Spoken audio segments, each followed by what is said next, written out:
এই যে কি চক্র ফাউন্ডেশন বরাবরই আত্মমানবতার সবাই এই কাজগুলো করে থাকে। আজকে আমরা এই যে আপনাদের সামনে কম্বল বিতরণ করছি, শুধু এই একটা শাখা এরকম না। জাগরণ চক্র ফাউন্ডেশন সারা বাংলাদেশে 50,000 কম্বল বিতরণ করছে। এই গত সপ্তাহে মানে এই চলতি সপ্তাহ থেকে শুরু হয়েছে, আগামী মঙ্গলবারের ভিতরে আমরা শেষ করব।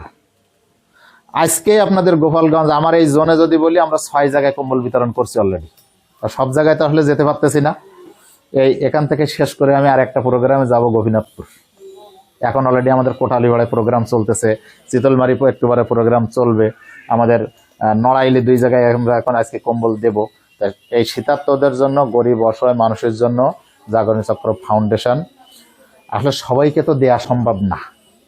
আমাদেরই সদস্য আছে কয়েক কোটি, আসলে সবাইকে তো আমরা দিতে পারবো না। আমরা মনে করছি আমাদের যে দুস্থ মা বোনেরা আছে, অসহায় মা বোনেরা আছে, বা যাদেরকে দেওয়ার মতো, আপনি আবার মনে করেন না তাহলে আমাকে গরিব মনে করে দিচ্ছে, তা না। আমরা আমাদের সদস্যদের মধ্যে মনে করতেছি এনাকে দেয়া সম্ভব, সবাইকে আমরা দিতে পারতেছি না। সেই হিসাব করে আমরা একটা লিস্ট করছি, করে আমরা এটা বিতরণ করছি। এটা সারা বাংলাদেশেই বিতরণ হচ্ছে বা হবে। 50,000 কম্বল জেসিএফ থেকে আমরা সারা বাংলাদেশে বিতরণ করতেছি বা করব।